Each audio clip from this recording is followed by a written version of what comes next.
berkeluarga ya. Ini masing-masing sudah berkeluarga. Dan yang di barat ini yang paling kaya. Jadi kalau bisa dibilang ya ini yang paling menyokong lah ya. Jadi kalau ada kesusahan di adiknya yang keempat ini yang di barat ini suka mendukung, membantu gitu. Nah, karena adik-adiknya ini ya sering dibantu, akhirnya si abang ini merasa dia, oh gue ganti bapak gue ganti bokap gue. Anggaplah ya bapaknya dari anak ini meninggoy lah ya, atau udah terangkat lah ya, kita bilang gitu ya. Nah, akhirnya jadi si abang yang gitulah ya aku bilang ya, abang yang di barat ini tuh merasa pengen tuh kayak, gue tuh nyokong elu cok. Nah, dan dia ini akhirnya apa? Selalu apa ya? Ikut campur kalau rumah tangga adik-adiknya ini ada masalah, gitu. Nah, ini tapi yang empat ini tetap menghormati. Namun karena si abang tadi ya keblinger, gitulah ya kita bilang ya. Karena si abang tadi keblinger gitu kan, pengen gue pokoknya ganti bokap lah, gitu kan. Nah, akhirnya dia mau semua adiknya ini tunduk sama dia. Sementara ini adalah yang paling bisa kita anggap lah yang paling sulung di antara yang setara gitu. Harusnya kan masing-masing, karena ini masing-masing sudah berumah tangga. Cuman dia ini mau mengambil peran sebagai bapak. Nah, karena adik-adiknya ini menganggap ya dia abang, kita itu sama gitu, sama-sama anak. Nah, akhirnya dia mulailah ada sedikit gesreknya. Gitu ya Pak Sirato. Gak enak kali aku. Mulailah masuk ketetapan-ketetapan baru. Oh, aturan di rumah tangga tuh harus begini. Jadi yang semula udah pakem, akhirnya terjadi apa ya, reshuffle atau apalah itu namanya ya. Jadi dia ini mengubah aturan rumah tangga yang awalnya itu agak-agak dari perspektif dia gitu, karena keegoisannya gitu loh.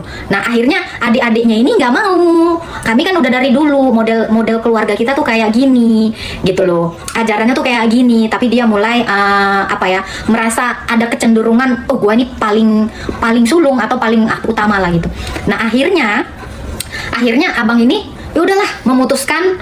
Pertama nggak tanyaan dulu gitu kan, kayak bisa dibilang diem-dieman antara adik empat dengan yang satu ini, abang yang sulung ini, nggak tanyaan dulu. Makin lama ya, abang ini ya dia mau mengembangkan itu dengan bisnis, politik, dia campur semua. Gimana supaya gue yang paling super power gitu. Nah, akhirnya ini kita bicara dogma ya, gue nggak ngurusin tentang kekayaannya ya, karena ada juga masuk sempilan politik lah di antaranya ini. Nah, kekayaan adiknya ini pun pengen dirampas juga, itu ada, tapi saya nggak mau ke situ. Kita bicara ke dogma atau teologinya aja, atau aturan keluarga itu tadi. Nah, akhirnya dia karena dia gaulnya pun dengan yang lain, berusaha mau mengkoordinir segala hal, akhirnya dia ini jatuh kepada perubahan aturan keluarga tadi. Nah, adik-adiknya ini nggak setuju. Kami mau tetap mempertahankan lah ajaran bapak kita yang dulu gitu kan. Ya udah kalau gitu kita nggak saudaraan lagi lah. Akhirnya pisah lah. Setelah kalian jalan-jalan kalian, gue sendiri. Nah, itu kurang lebih tuh seperti itu. Mudah-mudahan paham ya dengan analogi ini ya. Nah, gara-gara itu tapi kan ada niat memang untuk kembali lagi. Gak enak kita satu keluarga diomong-omongin orang gitu kan, gimana kalau balik lagi. Nah, itu tapi ternyata ego abang kita nih keras sekali, dan si adik-adik ini pun kalau kita nggak pertahankan nanti gimana keturunan kita. Nah, itu akhirnya itu. Nah, dari situlah memicu skisma besar sampai nggak tanyaan, tapi kemarin itu mulai tanyaan lagi. Kalau nggak salah ya, Paus Leo kemarin itu ya akhirnya patriark dari Rasul Andreas dengan Rasul Petrus itu bersatu, berjabat tangan, dan itu puji Tuhan, saya respect sekali ya. Saya respect sekali kemarin itu barat dengan timur ya. Petrus dengan Andreas, karena Andreas ini sebenarnya yang paling tua, pertama sekali murid yang tiri, dan Petrus itu sebagai pimpinan gitu. Tapi ini semua adalah satu gitu, kayak keluarga tadi yang saya sebutkan itu, analoginya begitu. Kurang lebih seperti itulah ya masalah rumah tangga. Nah, ini jangan kamu masuk ke Om Luther, karena Om Luther belum hadir saat itu, belum lahir ya, ini cucu. Nah, di antara ini kan udah akhirnya udah pisah, dan masuklah RT 6 ini, masuk Pak Eko ya, masuklah si RT 6 ini ya kan, ngompor-ngomporin. Nah, ini abad 9 tahun 800-an sekian ya, itu Sultan Mehmet II. Nah, masuklah ya kompor ini ya kan. Akhirnya CS-an sama ini, musuhmu adalah musuh dari musuhku adalah teman. Itulah istilahnya. Musuh dari adalah temanku gitu kan. Nah akhirnya ini kerjasama juga, ada kerjasama sama RT 6 dan ikonoklasme itu terjadi. Nah tiba-tiba si RT 6 ini ngomentari ajaran Kristen ya. Kok kamu itu banyak kali gambar-gambar, kamu kayak penyembah berhala, ikon itu dikatakan oh itu berhala gitu kan, tanpa mereka tahu. Dan akhirnya raja yang di timur ini juga akhirnya kan terpengaruh oleh sebab cibiran si RT 6. Akhirnya raja itu memutuskan semua gereja harus membuang ikon gitu kan, dibuangin semua. Akhirnya masuklah belum ke si Hagia Sophia, akhirnya masuklah Ratu Helena dan memulihkan kembali ikonoklasme. Akhirnya gereja dipulihkan kembali dengan ikon-ikonnya gitu. Gara-gara ada narasi dari si RT sebelah kan, dia kan gitu kan, berhala tuh dihancurkan, dijadiin satu aja Tuhan gitu. Nah karena udah bersinggungan dengan Oten, akhirnya dia itu kayak apa sih, menyebarkan gosip, isu-isu, oh kalian itu sama seperti penyembah berhala gitu. Dan akhirnya raja saat itu terpengaruh gitu. Tapi akhirnya menang kembali dan ikon itu dipulihkan kembali. Itulah yang kita sebut kemenangan ortodoksia pada bulan September. Itu dia, akhirnya dipulihkan kembali dalam konsili yang terakhir, konsili Nikea yang ketiga. Nah seperti itu. Jadi kita itu menghadapi banyak sekali penyesat atau heretik ya, heresi gitu, mulai dari Arianisme, siapa lagi tuh ya, Athanasius, salam Kak Irip ya. Nah ini banyak sekali. Terus Marcionisme itu masuk itu dari kekristenan, itu terpengaruh ya. Ini tadi ya, cara kerja iblis itu dari dalam gereja. Shalom semua ya.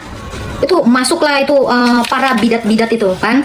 Nah ini ya, satu hal ya, ini yang aku bilang kemarin, kita itu nggak bisa back to Bible karena kitab yang pertama sekali ditulis sama para rasul itu adalah kitab Didache yang aku bilang. Nah ini sumbernya.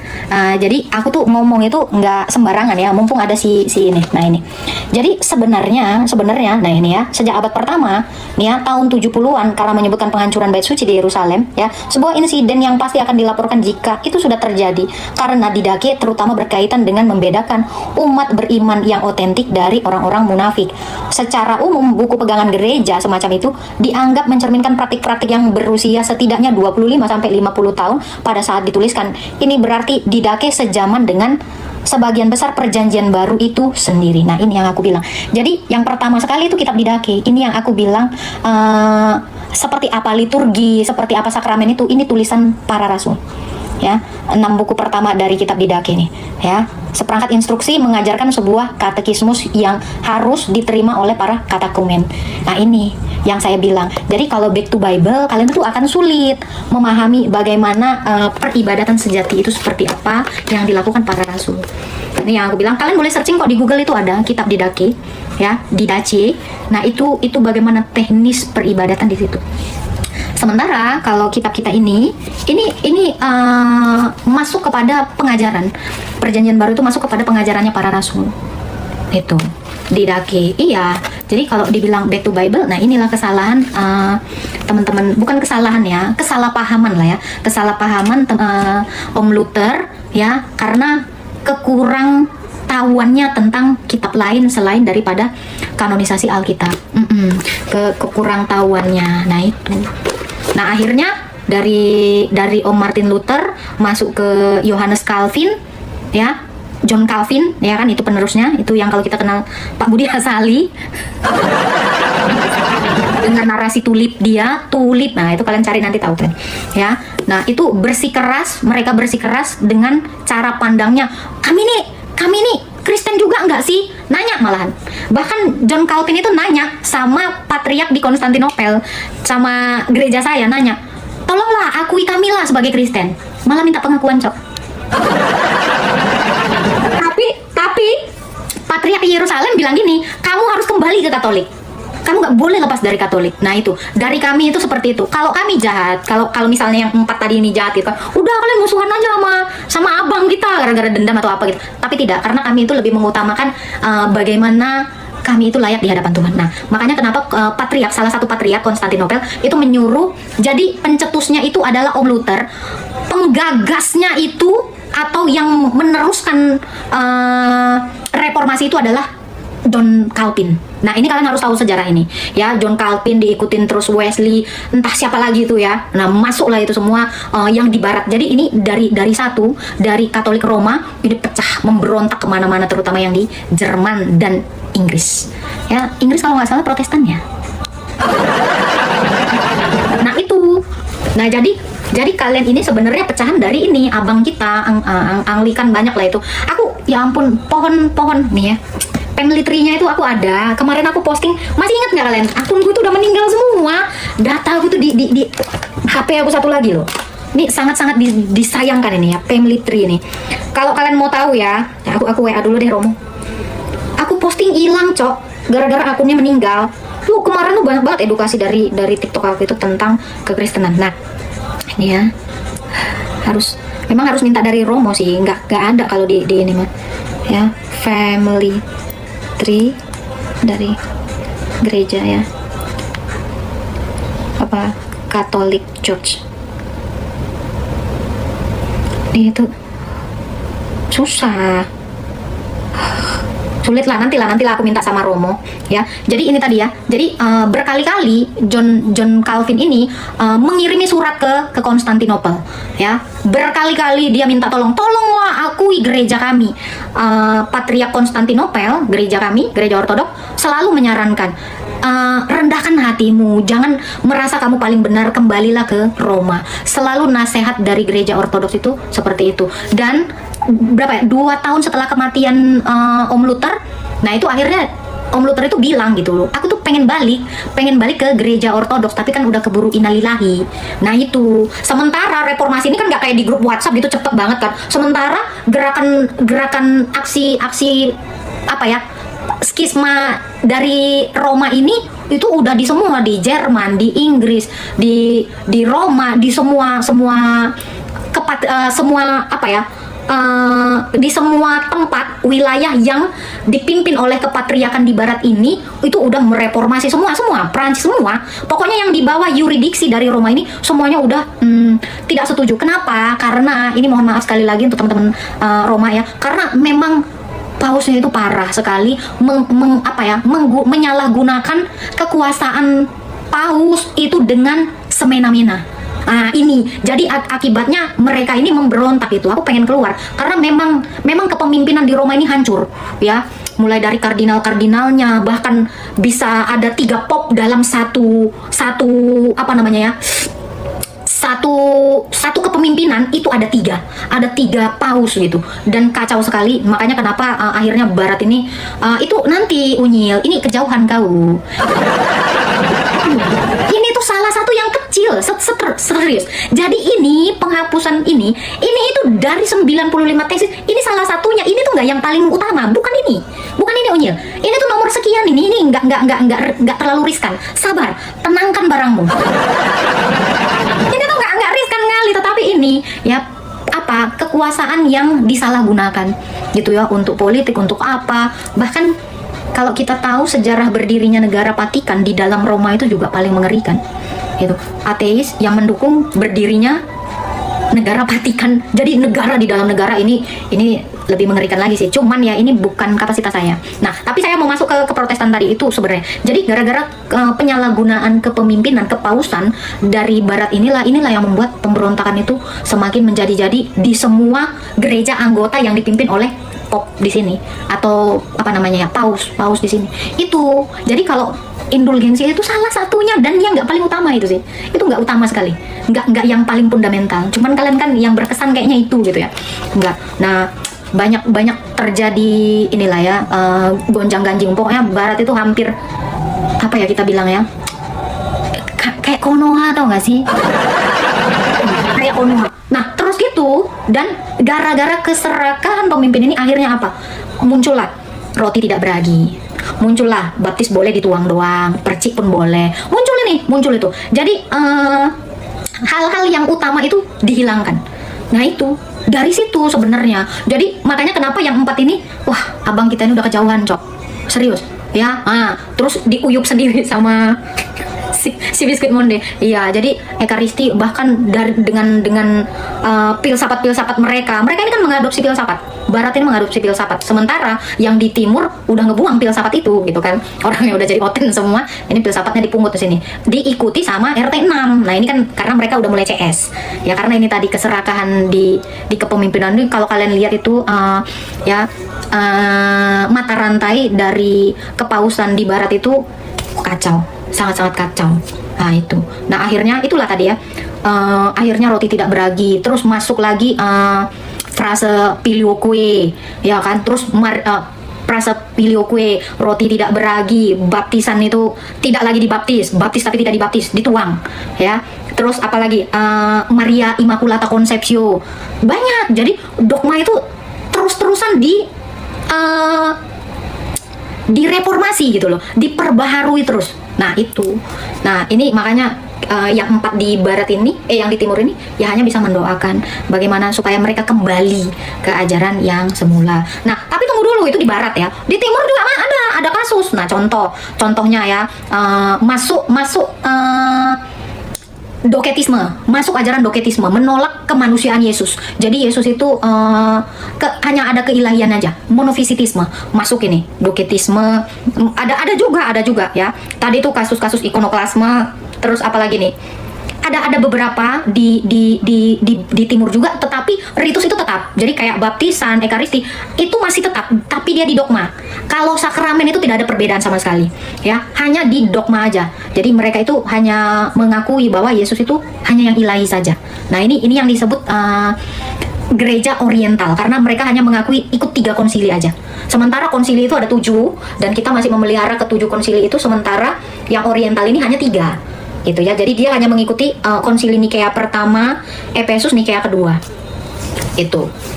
Nah banyak banget sebenarnya masalah di gereja itu, yang di barat, yang di timur itu selalu ada yang namanya pencobaan gitu.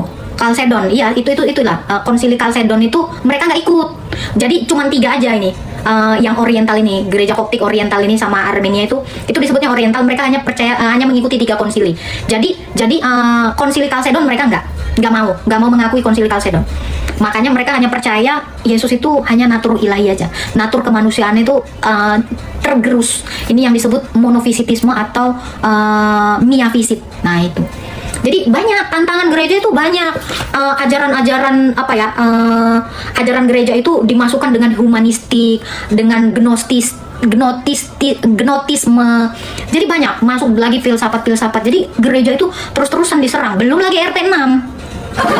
Masuk lagi RT 6. Nah ini, jadi gereja di timur itu habis-habisan digempur bidat dan yang di luar dari kekristenan. Barat dengan masalahnya, timur dengan masalahnya, yaitu akhirnya kan gereja di timur itu seolah-olah silent gitu. Kenapa? Karena habis dibantai. Karena abang-abang tadi udah fokus kepada dirinya aja, di gerejanya aja dia banyak masalah gitu kan. Ya udahlah, ntar aja lah yang di timur gitu kan. Kurang lebih itu gitu. Ya, RT 6 itu udah dibahas. Nah, John of Damascus. Nah, itu ditentang habis-habisan. Ini juga ada Pak Sirotol di sini tentang John of Damascus, karena kita juga membahas tentang si RT 6, sebab praktek agama dia itu 75% kopas dari timur. Menjijikkan sih sebenarnya. Ya karena mereka itu nggak ada dasar ininya, kitabnya itu, jadi sebagian itu. Makanya kenapa ini fakta. Makanya kenapa bahkan sampai ke kostum gereja, kostum, bagaimana tata cara ibadah, itu. Tapi kan menolak fakta ya. Makanya saya bilang ini bakalan banyak yang gila gitu loh. Kalau kita bicara tentang sejarah gereja, untung gua nggak praktek ilmu hitam. Ya, karena mereka tuh belum ada dalam bentuk seperti ini, belum ada kanon Alkitab yang seperti kayak kita ini, nggak ada. Sementara ini kan di kanon ya, ini di akhir abad ke-4 tahun 390 sekian, konsili Kartago itu ada beberapa kali sinode. Nah itu ya, dan itu adalah upaya untuk menyingkirkan ajaran bidat yang namanya Marcionisme. Jadi mereka menolak sekali tradisi Wahyudi. Nah itu, Marcion ini benci banget terhadap ke Wahyudian. Sementara liturgi kita kan harus tetap dari bagaimana Taurat. Nah seperti itu. Aduh Nadia, lu kemana aja Nadia? sekali seperti itu. Jadi memang kekristenan itu kan setelah diakui sebagai agama legal di seluruh dunia karena kemenangan Konstantinus di abad ketiga, ya itu berjaya sekali. Gereja itu berjaya sekali dari abad 3. Muncullah RT 6 ini, disitulah habis-habisan digempur. Mereka itu kan tahu kan, dari 13 orang kelompok begal itu akhirnya sudah mengambil tanah Oten, ajarannya dikopas, terus gitu ibadahnya dikomentari. Nah ini kerjaannya nih. Iya, geng begal.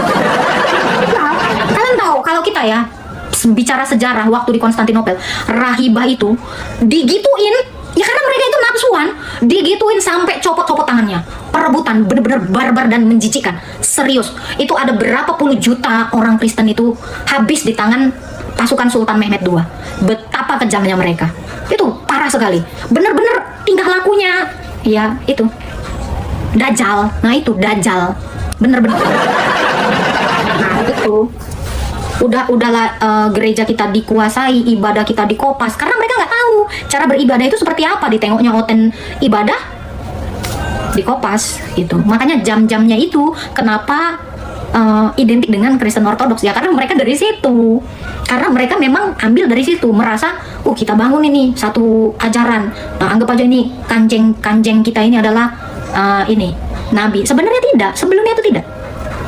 Jadi itu baru terjadi konspirasi itu setelah melihat iman Kristen. Itu konspirasi itu. Makanya kalau kalian tahu kitabnya itu 9 tahun 1825 apa 1928 gitu. Aku lupa itu abad keberapa itu. Nah itu memang baru dan itu memang diadaptasi dari kitab kita. Itu karena Tuhan Yesus itu kan selalu mengatakan tidak ada nabi lain, tidak ada lagi rasul setelah Yesus 1924. Thank you Pak. Ada lagi, bukan 1924, 1830-an. Ini sebelum yang di Mesir.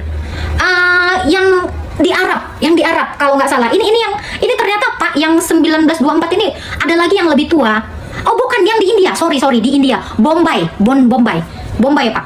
Jadi manuskrip Bombay dulu, baru yang setelah dari Komite Mesir. Nah ini sejarah ya, ini kita bicara sejarah. Nah itu bukan Bombay, bukan. Jadi dia ada namanya manuskrip Bombay. Kalian nanti bisa cari literasinya, itu ada.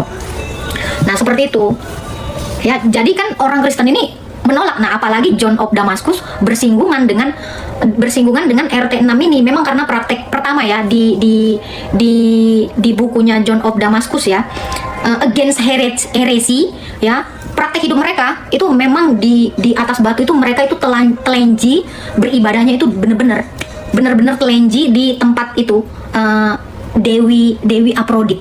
Nah itu telenji mereka, dan perempuan itu memang disunat.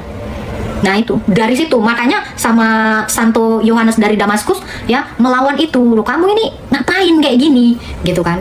Akhirnya gara-gara dikritik sama Yohanes of Damaskus, mereka mengambil literasi dari Kristen gitu. Dan sama sekali junjungan mereka, kepala begalnya itu ditertawai sama Yohanes of Damaskus. Bagaimana ceritanya itu bisa dijadikan kepala begal gitu kan. Itu gelar itu ya. Sementara dia aja kocak gitu loh kelakuannya itu. Nah itu kalau kita buka sejarahnya itu ya, mereka itu ketemu sama Ortodoks tuh ya gitu. Nah kurang lebih seperti itulah ya teman-teman ya. Tapi kan mereka nggak ini dengan kepedeannya ya, dengan kebutaan, dengan iman buta mereka ya, mereka menganggap apa yang disebutkan sama imam-imam mereka ya benar ya, seperti itu ya. Betul, kuburan Rasul Yohanes juga ya, karena sebenarnya bukan diklaim ya, karena kuburannya Rasul Yohanes itu di situ, dan kerajaan Kristen itu kan udah dijajah sama RT 6 ya, akhirnya itu dijadikan tempat ininya gitu. Makanya mereka itu harus ngambil dari literasi kita untuk mendukung ajarannya, karena ajaran itu kan memang baru ada di abad itu gitu. Jadi gimana caranya kita klaim lah nabi-nabi mereka tahu Musa, mereka tahu Abraham, itu dari gereja. Ini yang saya bilang kemarin, itu tahunya dari gereja, bukan dari mana-mana, dari orang Israel kan, karena rasul-rasul itu kan ke semua negara, itu tahunya dari gereja mereka. Jadi dengar-dengar sedikit ya, semana yang mereka dapat itulah dikatakan dapat wangsit begitu. Iya, jadi sebenarnya pencetusnya ini bukan si kepala begal. Setelah si kepala begal ini barulah ada ajaran mereka. Jadi pas ada di zamannya si kepala begal ini nggak tahu caranya, serius nggak tahu caranya. Nah itu, dan keserakahan si kumpulan begal ini kan didukung penuh sama setan, sama iblis ya biar mengalahkan gereja, karena musuh gereja itu kan iblis. Itu abad berapa kira-kira Bun? Abad 9. Abad 9. Itu. Ini kalau kita bicara sejarah. Nah, ini selalu dicatat sama gereja bagaimana mereka dihabisi sama kelompok begal RT 6 ini. Wah, itu sejarah yang sangat-sangat panjang dan mengerikan. Ya, itu masa keruntuhan kerajaan Kristen dan habis di mana-mana, di Eropa, pertama di timur, baru di Eropa. Sampai ini tadi yang saya bilang ya, Om Luther ini ngira, oh ortodoks ini udah habis, sudah musnah, dikira dia sudah tidak ada. Ternyata dia menemukannya di Konstantinopel. Itulah masuklah dia ke situ, mengirim surat. Oh, ternyata gereja di timur ini, setelah dia tahu sejarahnya, si Luther ini ternyata masih ada. Karena beneran ya, Kristen Ortodok itu memang tinggalnya di monasteri. Karena habis Yunani dibantai, Syria, Armenia. Tapi kembali lagi akhirnya ada yang berhasil. Nah, kalau yang di barat kita kenal sebagai Reconquista, yang merebut kembali kejayaan Kristen itu.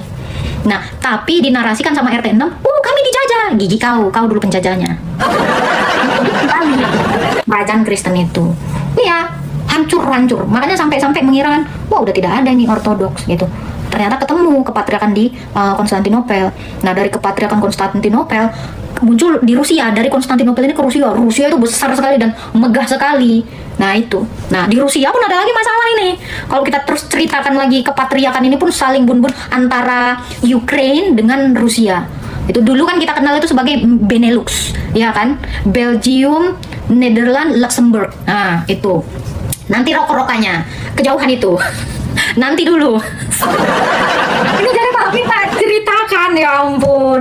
Ini sangat-sangat panjang sekali ya. Jadi masing-masing gereja itu dengan kepatriarkannya itu dicatat sama gereja dan itu tidak terputus. Dari Roma, dari 4 di timur juga.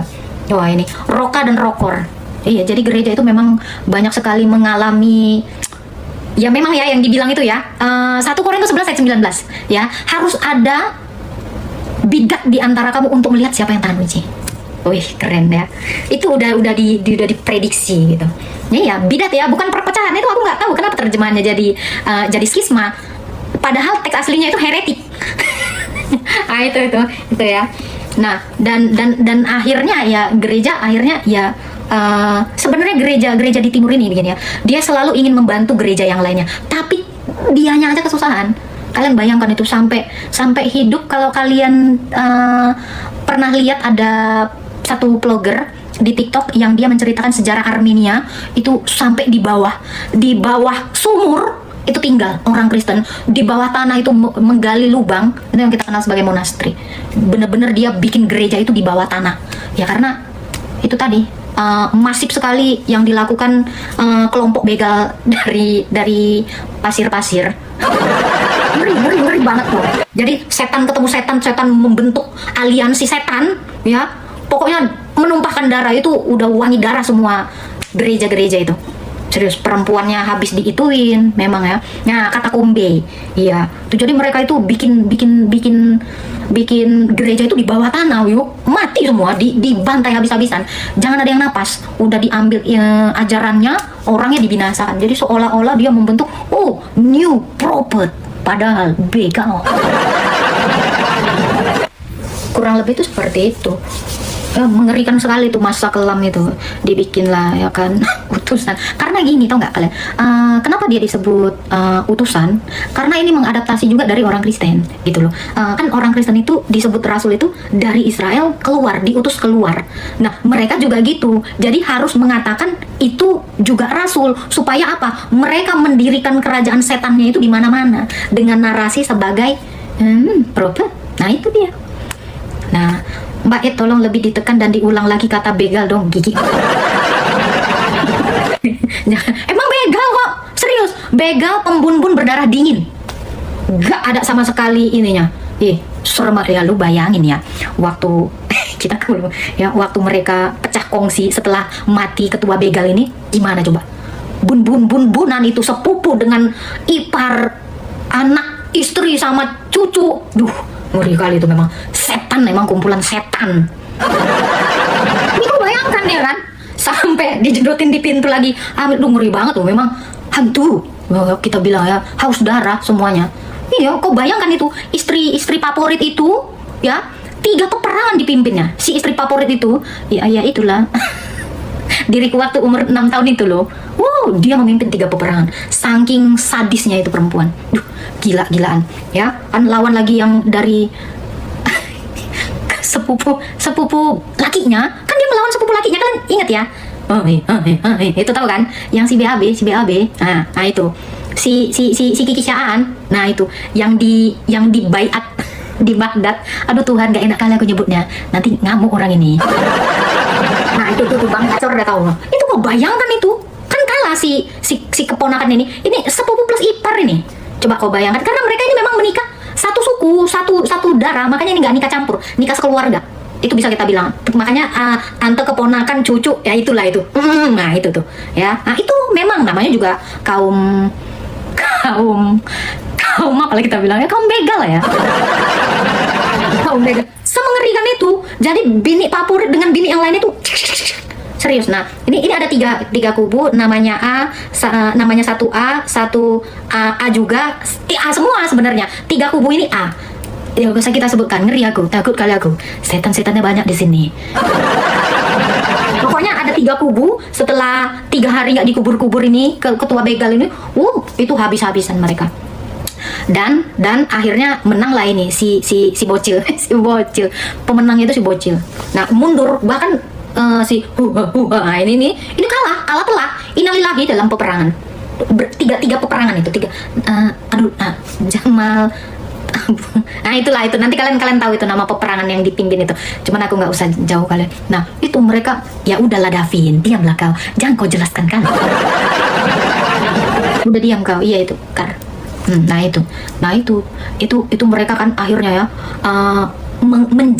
menjarah setiap kota yang mereka datangi, dijadikan paksa satu aliansi setannya mereka ini. Makanya terus kan pertama sekali menginvasi itu ke timur, karena tahu ya kan, Konstantinopel lagi gonjang-ganjing.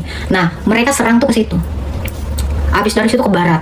Ngeri lah pokoknya. Kalau kita baca sejarahnya ini habis telak lah ini. Yang sampai kalian tahu peristiwa yang dikubur hidup-hidup di parit itu, martir itu dibakar hidup-hidup. Inilah, memang udah aku bilang setan, ini aliansi setan, serius. Iya, aliansi setan, sadis banget, beneran. Jadi diputar balikan lah ya sejarah itu. Jadi seolah-olah mereka ininya gitu, pejuang agamanya, padahal Kristen yang berjuang dan telak. Tapi itulah namanya setan tadi, yang sama seperti waktu di Hawa, diputar balikan, namanya juga setannya lidahnya bercabang 2. Nah itu. Ngeri kali. Kok kamu framingnya goblok? Udah diam kau di situ mama. Karena kami ini mencatat sejarah gitu. Kami ini korban. Gitu, ya. Nah itu, panas kau, udah aku bilang. Framing pula. Emang aku sebutin apa? Kalian pepet lah woy. Ya, kembalikan dulu mahkota biruku. Aku hari ini dan aku tetap dengan mahkotaku karena aku adalah Ratu Arab. Ratu Kanjeng Ratu Arab. Yang tahu kau nggak tahu sejarah ya, kau nggak tahu sejarah kau. Ya, kau hanya pencomot, kau baru muncul. Makanya kenapa mereka sampai detik ini kalau kita tanya manuskripnya, ya paling tua yang di Bombay tadi. Bombay apa Mumbai itu? Bombay. Nah itu yang paling tua itu. Jadi abad-abad baru. Dulu mereka itu nggak ada. Seriusan, orang kerjanya ngebegal. Kapan mau puasa? Kapan mau ibadah? Nggak ada saya. Serius, sangat-sangat barbarian. Nah itu. Ya, mengerikan sekali mereka itu. Setelah ditengoknya lah Oten ya kan, Oten berliturgi ya kan. Ada memang satu mereka. Jadi literasi mereka itu memang bener-beneran ambil dari ini homilinya orang Kristen. Ratu Arab. Iya kan? Dia bilang, kok banyak pengikutnya, aneh. Kamu baca di 2 Petrus. Ini ayat Alkitab sebelum ada barang itu. Kamu bisa baca di 2 Petrus 2 ayat 1. Nih, kenapa banyak pengikutnya? Nah, kau dengarkan ini, ya. Ini ya, 2 Petrus 2. Nih, kamu harus tahu, ya. Mana lah kitabku ini ya. 2 Petrus 2. Memang banyak pengikut setan itu banyak. Kan udah pernah dijelasin di dalam Alkitab. Ya. Nih, jadi gini, ini kan udah jelas ya. dengarkan baik-baik. Ini bahkan sudah dituliskan Rasul Petrus, pimpinan gereja. Ya, sebagaimana nabi-nabi palsu dahulu tampil di tengah-tengah umat Allah, demikian pula di antara kamu akan muncul guru-guru palsu. Mereka memasukkan ajaran-ajaran sesat yang membinasakan. Bahkan mereka akan menyangkal penguasa yang telah menebus mereka, dengan demikian segera mendatangkan kebinasan. Pertanyaanmu tadi, kok banyak pengikutnya? Nah, 2 Petrus 2 ayat 2 ya. Banyak orang akan mengikuti cara hidup mereka yang dikuasai hawa nafsu, dan karena mereka jalan kebenaran dihujat. Karena serakahnya guru-guru palsu itu berusaha mencari untung dari kamu dengan cerita-cerita isapan jempol mereka. Ya, untuk perbuatan mereka itu hukuman telah lama tersedia dan kebinasaan tidak akan tertunda. Memang banyak pengikut setan ini. Banyak, ini udah diakui. Ya gimana nggak mau banyak, itu saking banyaknya itu. Kenapa? Namanya ajaran setan. Ya, mereka memasukkan ajaran-ajaran yang menyesatkan, serakah. Nah, cari untung dari isapan jempol. Nah itu ya, kalian tahu kan isapan jempol itu dongeng-dongeng. Ya, sirotol. Iyalah, itu. Makanya bikinlah itu. Ya isapan jempol. Kok isap jempol kok kenyang nggak? Nggak, kosong. Narasi kosong. Tipu-tipu daya. Nah itu. Banyak pengikutnya. Di Ayub aja udah dikatakan, hai engkau yang mengalahkan bangsa-bangsa. Itu setan itu. Dari dulu setan itu. Nah, dongeng 1001 malam. Nah itu. Jadi mereka itu memang ajarannya udah ngambilnya dari kitab kita, karena mereka nggak punya kitab. Ngambil kitab kita ini bahkan dibilang turun. Coba lah kau bayangkanlah busuknya otaknya itu. Kitab kita diakui sebagai kitab yang udah diganti-ganti dan Tuhannya yang ngirim katanya. Padahal gereja yang menulisnya.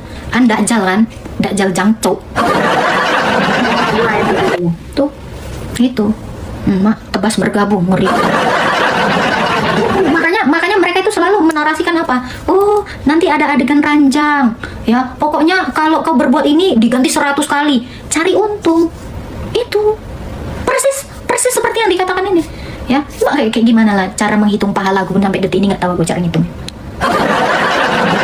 Disesatkan kan? Betul-betul disesatkan. Iya, Ratu Arab ini. Iya, makanya kalian ini hati-hati. Oh, kita yang tahu sejarah kekristenan, kita yang tahu ya, kita yang tahu bagaimana isi kitab kita, tetapi mereka sendiri yang mengatakan udah dirubah-rubah. Tapi kalau diminta penjelasan tentang perubahannya, angop. Ya, mereka hanya menuduh, sama seperti iblis lah, pekerjaan iblis. Udah pas itu, memutarbalikkan patah, bercabang dua.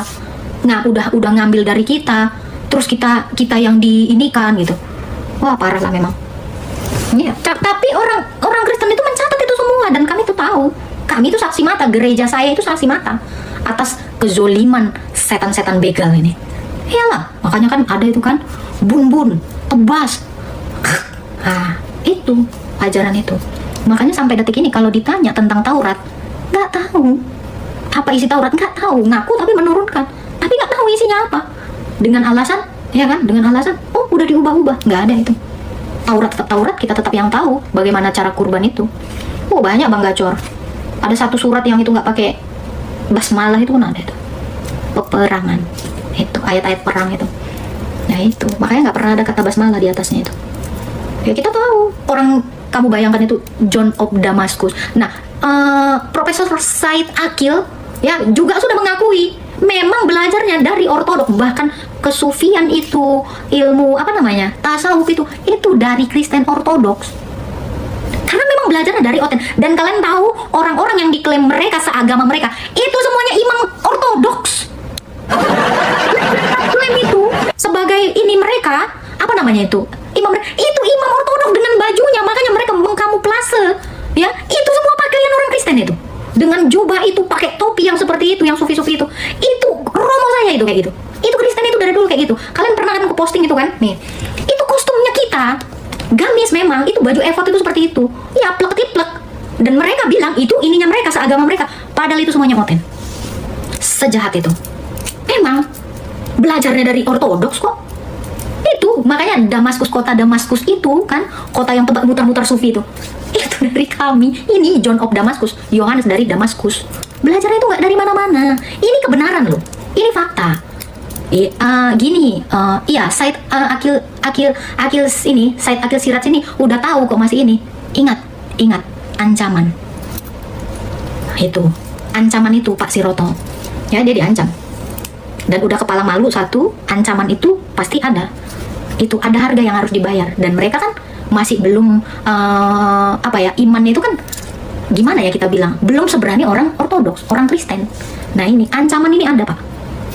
Ini mau nggak mau dari komunitas dia akan dikecam. Dan karena gini Pak, sudah ada sebelumnya itu, sudah ada yang keluar dan menjadi percaya kepada Kristus, keluarganya selesai dari komunitasnya itu hancur, semuanya dihabisi. Nah itu mereka belum siap untuk kematian, itu dia, itu udah pasti.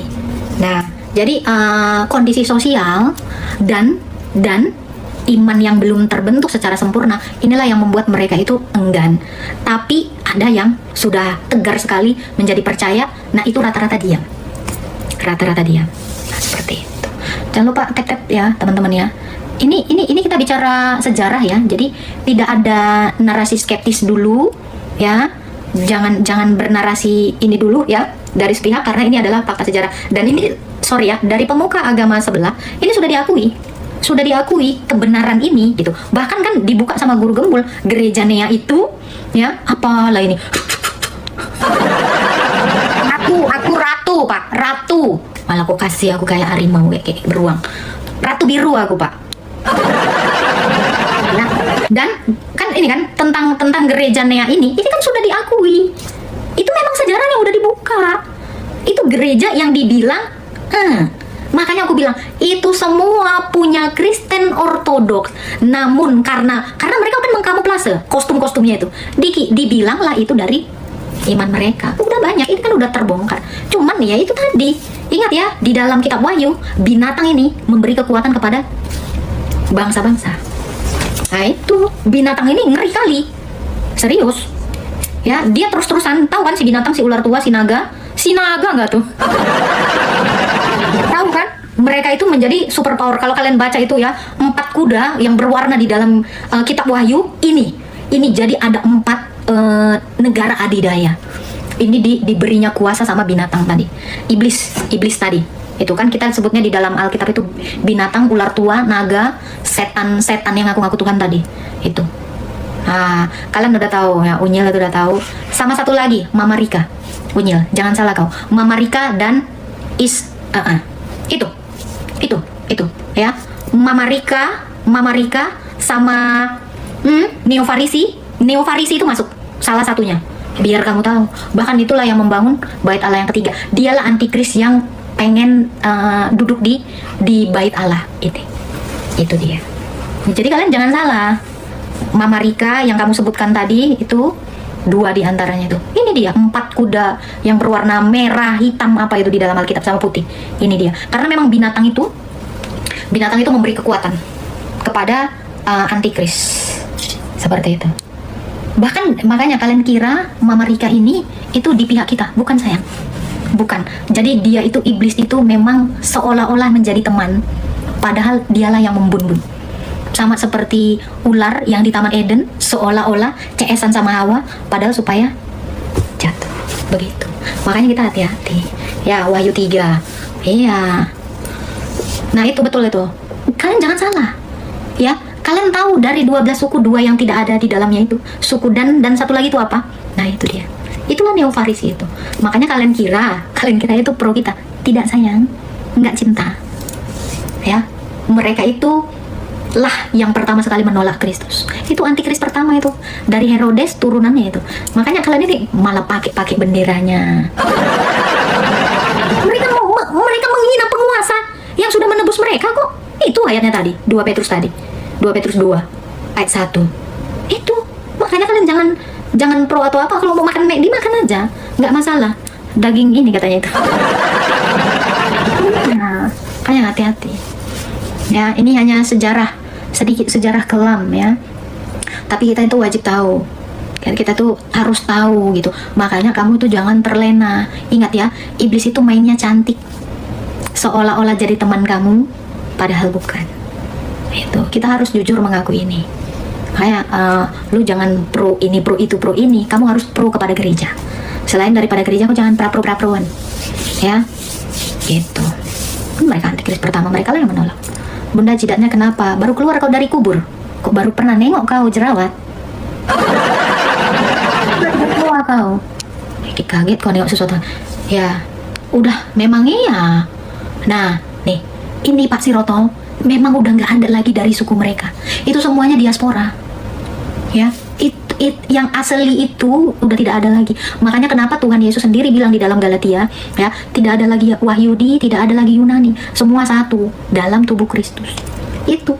Jadi mereka itu masih gila suku, sementara semua suku bangsa dikristenkan, dijadikan murid, kan itu kan perintahnya di Matius 28 ayat 9. Ini tadi nih, ada ini tadi ku bawa nih. Iya, tiba-tiba sok ke suku-sukuan. Nah, nggak boleh ke suku-sukuan. Makanya saya tidak mau bawa-bawa suku-sukuan di sini. Semuanya menjadi satu di dalam Kristus. Nggak ada lagi tuh warna kulit orang timur itu, ya, karena itu kan daerah gurun kan, daerah panas. Itu semuanya coklat, tiba-tiba bule mata biru. Nah, itu bukan, itu udah nyampur nama-nama itu. Ya, nggak ada lagi yang suku beneran asli, nggak ada. Gitu. Iya, kalau kalian mau tahu orang, ya makanya kenapa ikon Kristus dan ikon para rasul itu ya bukan bule, itu tidak bule. Ya, Tuhan kita kan nggak sara, nggak apa namanya itu ya, nggak rasis. Tapi mereka ini masih rasis, kesukuan, nggak boleh. Kita nggak boleh kesukuan lagi. Ya, ini untuk yang pro neo Farisi, ya, kita bilangnya neo Farisi. Percayalah, mereka itu pengkhianat dari Taurat. Mereka menghina Taurat itu. Udah jelas kurbannya domba, yang ketika dia datang, kurbannya itu adalah darah dan tubuhnya, dia bikin KFC. Bayangkan gimana ceritanya jadi ayam korbannya itu. Mereka itu sampai detik ini dosanya masih ada di situ karena nggak kurban. Putar ayam, no, si Kidut tahu tuh, gini tuh. Terus gitu pakai topinya topi koboi lagi, pakai jas lagi, anjay. Jelas-jelas baju imam seperti apa di dalam Taurat, malah pakai jas orang itu sekarang, kan? Nah itu, ya, mereka mengubah semuanya. Udah jelas-jelas Yesus itu adalah kurban untuk selama-lamanya, sekali untuk selama-lamanya. Jadi setiap kali kau berdosa itu kepake itu darah dan tubuhnya itu dalam Ekaristi atau Misterion itu disebut perjamuan kudus. Begitu. Sherlock nih gua nih. Kau aja sini ku datangi Mamas, banyak kali cerita kau. Jangan sok keras kau di situ. Ku bawa nanti pengacara ku sama polisi, gimana kau? Ku gulung kau. Besok kau Sherlock kau. Didin, di mana rumah kau? Sebutkan. Biar kau yang ku datangi. Jangan sok keras kau.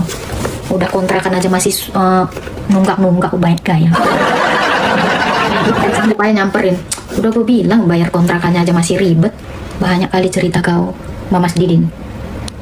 Apa? Tanya tentang Rabi Yakob dong, yang ngakunya Yahudi Sefardi. Dia itu orang Manado. Dia itu orang Manado. Terus dia itu kayak istilahnya kayak kalau di Batak itu beli marga. Dia tuh orang Manado convert ke Wahyudi. Nah itu Manado itu. Itu apalagi si Billy Wahyudi. Itu Manado dengan orang Binjai. Makanya sok-sok ke Wahyudian itu. Memang ya dia ngakunya Wahyudi Sefardi, tapi dia ada darah Wahyudinya. Ya, si Billy itu kalau nggak salah itu Manado sama Yaman kalau nggak salah. Lupa aku. Serius itu orang sana itu. Makanya kok agak geli-geli disco aku nengoknya itu. Iya kan?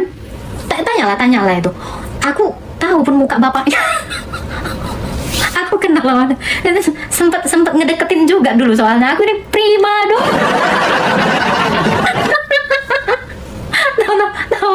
Dulu masih wewean dulu, zaman dulu.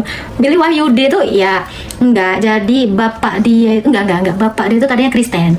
Bapak dia Kristen, mama dia yang RT 6. Itu terus tiba-tiba dia ke Wahyudi. Gereja apa dulu bapaknya ya? Bapaknya udah ini sekarang apa? Lumpuh. Tahu aku tahu. Gitu ya. Dulu belum jadi ratu, dulu masih menye-menye. Nah, Advent ya. Advent. Nah iya betul. Nah dari Advent itu kan ke Wahyudian. Akhirnya dia ketemulah sama si ini rabinya itu, ya kan. Masuklah dia Wahyudi. Nah disitulah dia mulai sok-sokan mempelajarin. Masih ingat dulu masa kelamnya ngajakin nonton konsernya. Gue ngajakin nonton konser. Nah, gencar sekali dulu pria itu, ya kan. Ya gitulah pokoknya ceritanya, ya kan.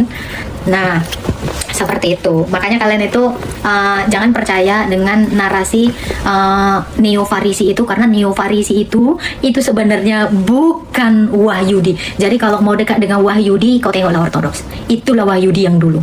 Sebenar-benar Wahyudi. Bagaimana imam-imam itu? Coba kau bayangkan sejak kapan kok dia pakai topi koboi, terus diikat nanti di sininya itu apa namanya ya? Sama di sini, di lengannya itu. Terus lah mungkin mulailah dia gini-gini tuh. Kayak kayak orang yang meratapi nggak punya bait Allah. Makanya dia itu nggak akan makan ayam KFC itu. dia nggak makan ayam KFC. Kenapa? Kurbannya itu. Bagusnya itu ayam KFC itu. Coba kalau nanti kalau ketemu ya kan, Bill, ayo kita makan KFC. Mana mau dia? Itu ya. Dulu juga Farisi yang menolak Yesus. Nggak semua Farisi, jadi hanya sebagian kecil dari Farisi itu yang menolak Tuhan Yesus, karena banyak dari mereka, karena Rasul Paulus itu kan sudah menjadi percaya, Nikodemus menjadi percaya, itu hanya segelintir saja. Dan Neo-Farisi ini agamanya ini baru ada dan baru dibentuk itu ya abad 9. Itulah yang saya bilang nih, Pak Sirotol tahu. Jadi Neo-Farisi ini menyadur kitab hasil konsili Kartago yang namanya Vulgata. Nih, kitab Vulgata itulah diterjemahkan ke bahasa Ibrani. Itulah yang dipakai sama si Billy Wahyudi ini. Itu mereka malah ngambil dari barat. Nah, itu. Nama kitabnya itu Masoret. Nah, kalian boleh cari itu abad berapa baru ada kitab Masoret itu. Si Masorah itu yang bikin. Nah, baru disitulah dibikin orang itu agamanya. Dan kalau dia di abad sekian, inilah sebabnya RT 6 mengatakan mereka mengubah-ubah kitabnya, karena memang nyalin. Wahyudi yang dikomplain sama RT 6 itu Wahyudi yang itu, Wahyudi Rabini, itulah yang dikomplain. Kan ini memang agama begal ini kan hobinya ngacauin, mengkritik agama orang, itu kerjaannya. Jadi bisa kita bilang agama kritikus. 10, 11. Iya, mereka tuh menyadur, mengambil, menerjemahkan kitab Vulgata. Kitab Vulgata itu kitab Perjanjian Lama bahasa Latin dari barat sana itu. Nah, itu. Udah tahu kalian kan? Dan tahu nggak? Mereka itu kan selalu meratapi tembok ratapan itu. Ya kan? Nah, ini juga diadaptasi sama agama begal. Diadaptasi juga sama agama begal. Makanya ada satu ayat yang selalu kupertanyakan dan gak bisa dijawab ya. Mereka menarasikan seperti ini, kan udah kuubah arah itunya ke arah yang ini ya. Maka apa ya, sapi 144. Kalian bisa buka sapi 144. Nah, kalian cari itu. Kalian baca sapi 144. Tahu kan yang saya maksud kan? Sapi 144. Nah, untung ada terjemahannya. Nah, itulah mereka menarasikan supaya seolah-olah mereka ini agama pelanjut. Iya, sapi 144. Ya itu. Diam kau, Nazo, jangan kau tunjukkan. Sapi 144. Nah, dari situlah supaya mereka ini kelihatan pro gitu. Karena mereka ini harus merekonstruksi kitabnya itu ya supaya ngeling sampai ke Adam gitu. Gimana caranya cocokologi itu. Iya, betul itu Bang Sirotol. Nah, itu. Itulah tadi yang dibilang di dalam 2 Petrus 2 ayat 2 tadi ya. Mereka itu dengan serakahnya ya itu supaya mau menjadi, kan mereka itu kan sebenarnya kalau kita lihat dari latar belakang sejarah ya, mereka ini adalah suku yang paling tidak dianggap suku terbelakang, suku paling on lah ya kita bilang ya. Jadi ini memang suku yang paling apalah kita bilang ya, itulah oneng, paling terbelakang. Jadi mereka itu tapi niatnya itu mau berkuasa. Makanya dengan cara-cara, dengan kekerasan dan dengan kebotolan ya mereka itu bertahan sampai detik ini. Iya, bukan Bang Gacor, masih mending itu Oon dan jahil-jahil. Nah itu jadi gimana caranya mereka itu bertahan dan berkuasa dengan kayak gangster lah ya kita bilang ya, gangster. Nah makanya sampai sekarang apa yang bisa mereka lakukan? Mereka hanya membeli, menciptakan kota sedemikian rupa dengan teknologi dari yang pintar tadi. Serius, orang benar-benar terbelakang banget. Nah, Kapan tobat? Ya Allah, kamu yang tobat, berhenti menuhankan setan, setan yang ngaku-ngaku, bahkan setan yang nggak ada. Ya, ini pas kali nih, ya, pas kali nih 2111 ini, pas itu. Memang aku hanya, nah itu, serius. Makanya mereka itu cuman bisa hidup bercocok tanam, maksudnya bercocok tanam itu ya, hidup bercocok tanam, biar bagaimana cara mengembangkan. Jadi cara pikir mereka gitu, bagaimana supaya suku mereka ini jadi besar, ya, terus-terusan begituan terus. Memang dipakai untuk itu. Jadi melahirkan penerus terus-terusan, ya, buat dijadikan itu, yaitu kelompok begal itu.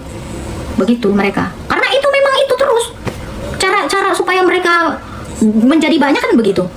Karena mereka ini kan udah dibilang, mereka ini SDM-nya rendah. Serius, Pak. Bagusnya ibu-ibu nggak ikut. Emang itu fakta. Makanya kenapa dikatakan ya boleh di mana aja, karena membentuk kerajaannya ini ya memang harus dari banyaknya orang gitu, keturunan itu mana aja gasken gitu. Kalau dulu Bang Najo lebih dari ini Bang. Jadi ini ya, kalian salah ya, 2, 3 atau 4 itu maksudnya lebih dari 1, bukan dibatasi 4. Ini pun salah kalian. Kalian tahu narasinya? Sekali kayu 2-3 pulau terlampaui. Bukan artinya 3 batasnya. Lebih dari itu berapa aja. Itu maksudnya. Nah, mereka salah memahami maksud itu tadi surat menyurat itu. Lu bener. Ini bener karena gue udah pernah ikut kajian, dan memang kata ini guru gua dulu ya, agama sebelah ini memang mengatakan itu bukan dibatasi 4, tapi nikahilah berapa aja ya, 2, 3 itu kayak narasi sajak gitu loh. Itu nggak banyak yang salah tafsir seperti itu. Jadi beda imam beda tafsir itu. Jadi kalau dulu itu nggak ada dibatasi, makanya kalian kan bilang ini kan, ini yang aku bilang jangan ala woi di report lah, woi panas kau, janganlah panas, kok panas ingat lah ya, gimana ini kok ngamuk kali orang ini, detektif lah kalian buat ngamuk langsung dulu pembatasan sapi 223 sapi 233 itu kok ngeri kali orang ini. Jangan ngamuk. Coba hashtag hiburan plus 90, thank you Kak Ausomna ini ya. Wih, ngeri. Keri. Wih. Ambillah bagian terhadap berkat Allah di dalam firman. Video ini menampilkan sebuah monolog polemis yang membandingkan sejarah kekristenan dengan Islam, dibawakan dengan gaya debat yang keras dan emosional, seolah sedang membela iman Kristen dari apa yang dianggap sebagai serangan, pemutarbalikan, dan ketidaktahuan sejarah. Pembicara memakai analogi keluarga untuk menggambarkan perpecahan gereja, lalu masuk ke kisah panjang tentang skisma timur dan barat, reformasi, konsili-konsili, serta tuduhan bahwa ajaran di luar kekristenan mengambil dan memelintir tradisi gereja. Di balik gaya yang tajam, bahkan kasar, sebenarnya ada jeritan teologis yang penting, yaitu bahwa iman Kristen bukan agama yang lahir di ruang kosong, melainkan sebuah tradisi historis yang panjang, berdarah, penuh pengorbanan, dan terus diuji oleh konflik, bidat, serta kekuasaan. Dari keseluruhan isi, ada 3 pelajaran besar yang bisa kita tarik, bukan untuk membenci, tetapi untuk mengerti siapa kita di hadapan Tuhan dan dunia. Pertama, iman Kristen berdiri di atas sejarah yang nyata, panjang, dan penuh luka, bukan di atas mitos atau dongeng. Dalam video ini, pembicara berulang kali menekankan bahwa gereja sejak awal selalu dicatat, diuji, diserang, dan dipaksa berjuang untuk menjaga ajarannya. Ia menyebut konsili, bidat, ikonoklasme, konflik timur dan barat, hingga penderitaan umat di bawah penindasan. Pesannya jelas, kekristenan tidak muncul tiba-tiba, tidak disusun setelah kekuasaan diraih, dan tidak dibangun dengan menyalin ajaran lain, tetapi bertumbuh melalui proses sejarah yang dapat ditelusuri. Secara filosofis, ini menegaskan bahwa kebenaran iman Kristen tidak berdiri pada klaim sepihak, tetapi pada kontinuitas, kesaksian, dan memori kolektif. Gereja adalah tubuh yang mengingat, yang mencatat, yang mewariskan, dan yang bertahan, meski disakiti dari luar maupun dari dalam. Disinilah iman Kristen menunjukkan karakter rasionalnya, bukan hanya percaya, tetapi tahu mengapa ia percaya. Kedua, bahaya terbesar gereja bukan hanya dari luar, tetapi dari dalam, dari keserakahan, kesombongan, dan penyalahgunaan kuasa. Dalam video ini, pembicara tidak hanya mengkritik pihak luar, tetapi juga dengan jujur menyinggung kerusakan di barat, terutama dalam kepemimpinan gereja yang menyimpang, yang akhirnya memicu reformasi. Ia mengakui bahwa ada paus yang menyalahgunakan kuasa, ada pemimpin yang lebih mencintai politik daripada kebenaran, dan ada perubahan-perubahan dogma yang lahir bukan dari iman, tetapi dari kepentingan. Disinilah pelajaran teologisnya, bahwa gereja tidak kebal terhadap dosa. Kekristenan tidak menyangkal kerusakan manusia, justru mengakuinya. Namun, iman Kristen tidak berhenti pada kegagalan manusia, karena pusatnya bukan manusia, melainkan Tuhan. Gereja sejati tidak diukur dari kesempurnaan pemimpinnya, tetapi dari kesetiaannya untuk terus bertobat dan kembali kepada kebenaran yang murni. Ketiga, kebenaran tidak diukur dari banyaknya pengikut, kekuatan politik, atau dominasi budaya, tetapi dari kesetiaan pada terang. Pembicara menyinggung bagaimana ajaran lain bisa berkembang pesat, bahkan menindas, sambil mengklaim kebenaran, tetapi menurutnya, itu tidak otomatis menjadikannya benar. Di sini, kita melihat satu prinsip apologetik yang penting, bahwa kebenaran tidak ditentukan oleh mayoritas, melainkan oleh kesesuaiannya dengan realitas dan terang ilahi. Kekristenan tidak lahir dari pedang, tidak bertumbuh karena penaklukan, dan tidak bertahan karena paksaan, tetapi karena kesaksian dan pengorbanan. Secara filosofis, ini menunjukkan bahwa iman Kristen berdiri pada logika yang berbeda, bukan logika kuasa, tetapi logika salib, di mana kekuatan justru dinyatakan dalam kelemahan, dan kemenangan justru lahir dari penderitaan. Pada akhirnya, video ini, meski dibungkus dengan emosi dan bahasa keras, sedang menyuarakan satu hal yang sangat mendalam, bahwa menjadi Kristen bukan sekadar memeluk agama, tetapi mewarisi sebuah sejarah iman yang penuh darah, air mata, dan kesetiaan. Kita bukan generasi pertama yang diuji, dan kita tidak akan menjadi yang terakhir. Namun, seperti gereja sepanjang zaman, kita dipanggil untuk tetap berdiri, bukan karena kita paling benar, tetapi karena kita percaya bahwa kebenaran tidak berasal dari kita, melainkan dari Tuhan yang memanggil kita untuk setia, rendah hati, dan berani hidup dalam terang, meskipun dunia memilih jalan yang lain. Titik.